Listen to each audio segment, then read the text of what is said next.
chair, pour up your heart. A little bit of life talk, a little bit of truth talk. Rhea, Kat, and Carmen, come on in. Laughing while they let the light shine in. Everyday stories, every little thing, tied to the word that makes our hearts sing. Rhea, Kat, and Carmen, press play.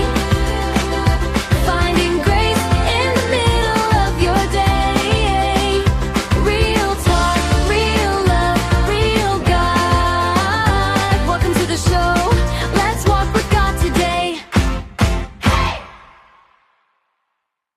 Welcome to Wala Pa Kaming Title Podcast. Rhea here. I'm Carmen. And I'm Kat, your favorite trio of Christian women, here to navigate the waters of current events through a faith filled lens. Today, we're diving into a topic that, while heavy, is so important. Yes, we're talking about the Epstein files. It may feel like a heavy and difficult topic, but we're here to talk about it together in a simple way with hope, understanding, and a calm heart. Naku, exciting ito. But we believe it's vital to bring our faith into these discussions, even when the topics are tough. But first, let's open in prayer. Dear Heavenly Father, we thank you for this day and for the opportunity to come together. Help us to share wisdom and kindness as we discuss important and challenging topics. May our words be uplifting and reflective of your love. Empower us to seek truth and discern your will in the midst of complex issues. In Jesus' name we pray. Amen. Amen. Amen. All right, ladies, let's kick things off by introducing ourselves. Car, why don't you start? Sure, I'm Carmen, and my passion lies in connecting faith with everyday life. And I love exploring how we can shine God's light in dark places. Hello, listeners. I'm Kat. I love digging into tough topics and finding hope in the midst of them. I believe that as Christian women, we have crucial role in standing up for justice and truth. And I'm Rhea, your friendly neighborhood encourager. I love bringing laughter and positivity into our discussions while keeping our hearts anchored in God's Word. I'm excited to explore how we can respond as Christian women to the revelations from the Epstein files. Okay, game na eto na. Let's get into our first segment. Rhea, what's our first prompt question? Our first question is, how should we, as Christian women, respond emotionally and spiritually to difficult news like this? Ang hirap ng tanong mo, miss. Kasi nag-flag 'to sa Facebook feed natin. Hindi ko alam kung anong source ng listeners natin, regarding this issue. But I think it's essential to acknowledge our feelings. Nung talagang bumaha siya sa feed ko, di ko alam kung paano ko ba babasahin 'to. Am I mentally prepared for this? It's natural to feel outrage, Mhm. sadness, or even helplessness when faced with stories of injustice. But we also have to remember that God is sovereign and He calls us to Mhm. pray for the victims and for justice. That is so true. Alam nyo, nung sa akin din, nung biglang, hala, lumabas, puro Epstein. Ano to? It's like opening a can of worms. Yung mga Mm. nakita ko, but di ba, skandalo talaga? At saka, I thought I've seen it all, how evil it is, pero hindi, ibang level ito. But more than that, it's really, when you said justice, Miss Kat, for me, it's the victims. How can you how can you wrap your brain around children and women na victimized? Although hindi naman lahat na expose, but their pictures are there, some of the names are there. But we can't let negative news harden our hearts. Instead, we can use it to motivate us to act, whether that means advocating for victims, raising awareness, or supporting organizations that promote healing. Exactly. Ay, tama ka dyan, Carl. As Christian women, our first response should be compassion, malasakit. Mhm. Remind ourselves that behind every headline, are real people, to tao yung mga victim, hindi siya gawa lang. Ba, sabi nga nila dati, conspiracy theories lang ang mga, ngayon, no such thing as conspiracy theory. Labas na siya. Mhm. So for these victims, we lift them up in prayer, Mhm. asking God for their healing, comfort, and protection. Also protection sa mga families nila na yung iba kasi wala na eh, di ba? So Mhm. yun. Second, we seek God's guidance. We pause and pray. We ask the Lord, ano po bang gusto niyong gawin ko? How should I respond? Mhm. So the Bible reminds us that God is a just God. He sees what is hidden. Nothing escapes from Him. So, kala natin, pag binabasa natin, di ba? Siguro nung time na binabasa natin, conspiracy lang, sinasabi natin, wala rin itong Mm. mangyayari kasi Mm. matataas ang kalaban, malalaki ang kalaban. So now, even when powerful people seem untouchable, God is still in control. Add ko So, lang, Miss go, Rhea, go, go ahead. na-mention mo yung prayer na we ask, Lord, ano po ang gusto ninyong gawin ko upon being exposed to this kind of story. Ako guilty ako eh. Ang first response ko, basahin siya.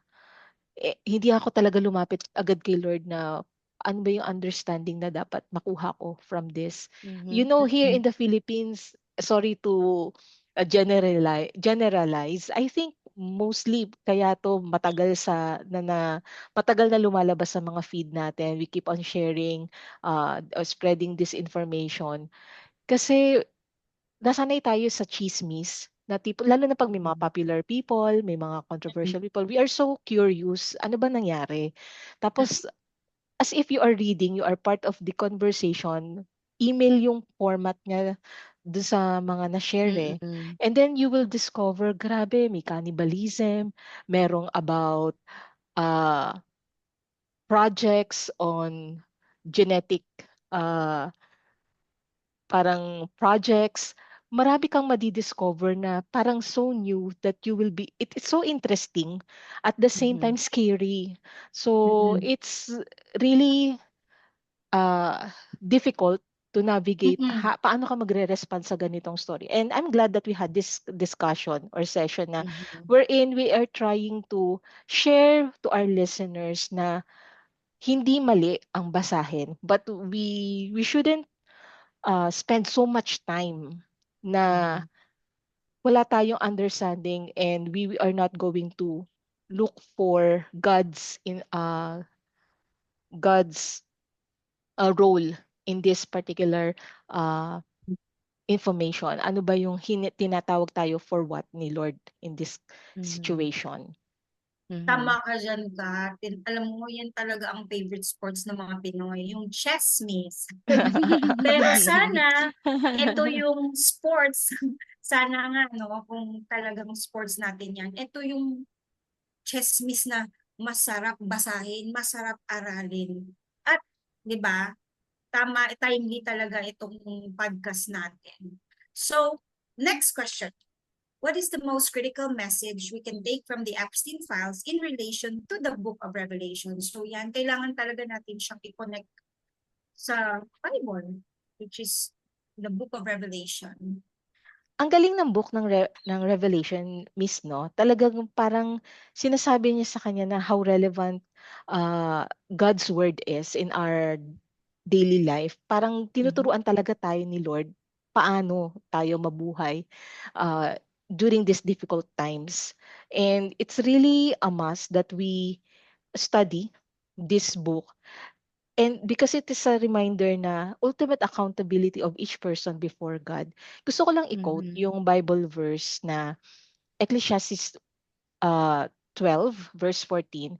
God will judge Mhm. us for everything we do, including Mhm. every secret thing, whether good or bad. So imagine, Mhm. God sees us. He is everywhere. Ano man yung gawin natin, hindi natin may tatago sa Kanya.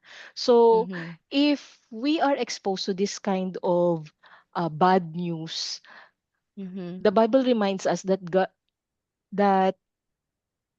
God is sovereign. Revelation speaks of judgment and justice, reminding us that no Mhm. one will escape the eye of the Lord. So this Mhm. can be both a warning and a comfort. Mhm. Alam niyo 'pag ako nagpe-pray kay Lord minsan ang tawag ko sa kanya, "Oh, you watcher of men." 'Di ba? Of course, that's in the Bible. Because of course, He is sovereign and He sits on His throne and His eyes range throughout the earth, both on the good and the bad.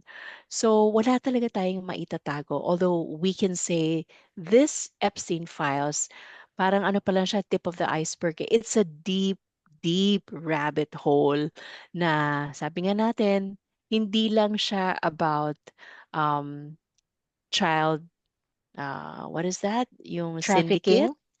Yung Trafficking, thank you, Miss pedophile, Kat, yung child trafficking, but na-mention kanina yung cannibalism, et cetera, et cetera, et cetera. We're talking of this elite group, um, napakalaki niya. It's a web. It's a web and kailangan maging prepared din tayo, which means kailangan aralin din natin mabuti.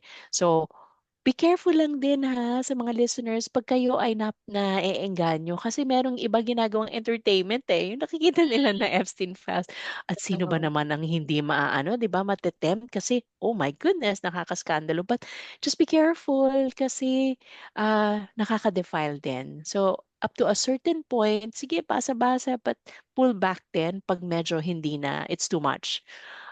Because that could be an entry into your mind and the devil can play into that. So anyway, the Lord will avenge anyway, and sabi nga natin he sees everything, and we always declare that not just for the victims of itong Epstein na crime na ito, but kahit sa atin, pag may injustice na nangyari sa atin, we can always declare that the Lord will avenge and He is the God who defends truth, humility, and justice. It reminds us that God is not indifferent to suffering and injustice. He sees everything, everything, even the Mm, hidden deeds. Wala talaga tayong matatago kay Lord. And mm. there will be a day of reckoning. Tayo, as believers, we should live with that awareness. Huwag nating kalimutan yan. The Lord is always fighting for us, but also the Lord is a just God. So using our voices to stand against evil and advocate for righteousness. Wow, that's a strong and meaningful way to look at it, Car. Tama, Mhm. sana nga, 'di ba, 'wag nang gawing kakatawanan, entertainment. Yes. Ay, Mm-mm. sana we don't take these things lightly. You know, yung sa Mm-mm. Epstein Files, it's not only happening, akala natin sa Amerika lang yun or sa, it's Mm-mm. happening here in Philippines. Ano na yan eh, sanga-sanga na yan, connected na yan. So Mm-mm. yun, tama, I agree with that, Car. And I hope we can take our feelings about these wrong things and use them to do good that shows our faith. We can still stand for what is right here on earth while trusting that one day God will make everything right and bring through justice. Mhm. Gusto ko yan. God will make everything right. I just feel right now the world is getting darker and darker, no? Mm. Parang Mm-mm. bumibigat siya lalo. But anyway, okay, for our final segment, let's reflect on what lesson or message we want our listeners to take away today. Eto na nga po, ano ba yung talagang ini-aim natin na mapulot ng ating listeners? We Mm-hmm. encourage you na maging informed. At the same time, sabi nga ni Miss Carmen, we have to pause if it is too much kasi it can defile us. So, it is important that we stay informed while remaining anchored in our faith. We love and serve a God who is bigger than these headlines, but we are also Mm-hmm. called to face these realities with courage and grace. We agree with that, staying informed, Kat. Tsaka ano, kaya nga natin ginawa tong podcast. So we Mm-hmm. want also to educate people. And again, we are not experts here. We are Yeah. just Mm-hmm. doing what I think as Christian women, ito yung siguro yung our own ways of responding kung ano man ang gagawin mo in times like this. So yeah, I hope you keep yourself informed by listening to us. And Mhm. also, Nice. and ito yung message sa akin eh, we will find ways to support the victims. So, sa mga listeners namin, if you're a victim of an injustice, you can feel free to share with us. Of course, we will make sure na anonymous ka if you don't want us to Mm-hmm. share your name. Tsaka, baka mabigyan kayo namin ng prayers and even advice in our own simple way. Tsaka, we will find ways to support the victims, whether through prayer, volunteering, or donating to those organizations that work to rebuild lives. Mm-hmm. Nice. And lastly, let's remind everyone that it is okay to feel overwhelmed. Syempre, we have our emotions, talagang may limit lang. And I Mm. think it's also good to feel overwhelmed kasi ibig sabihin nun, pause or stop. Diba? May limit lang Mhm. lahat. So, lean on your community and your faith. Always, wag bibitaw sa faith. You don't have to navigate these tough discussions alone or by yourself. Tama, tama. So, remember, be the light in the darkness and know that God is with you every step of the way. And if there's anyone listening who would like to have a deep and personal relationship with Jesus, here is a simple prayer. I will read a short prayer, and all you need to do is believe and have faith that Jesus hears you. Dear Lord Jesus, I know that I am a sinner and I ask for your forgiveness. I believe you died for my sins and rose from the dead. I turn from my sins and invite you to come into my heart and life. I want to trust and follow you as my Lord and Savior. In Jesus' name, amen. If you have prayed with us and you believe in this promise, you can reach out to any local churches in your community so you can be guided on your next steps. Thank you for joining us today for this deep but hopeful conversation. We hope you leave inspired to respond with action and faith. And if you enjoyed today's episode, ako nag-enjoy ako. Bitin nga Ako eh. din, Sana Miss. more. Bitin, sobra. Anyway, bitin maybe we can do a part 2. Let us know, listeners, ha? We'd gladly Mm-mm. accommodate that request. Anyway, so please subscribe and share it with your friends. Until next time, keep shining your light and spreading His love. Goodbye. Goodbye. Goodbye.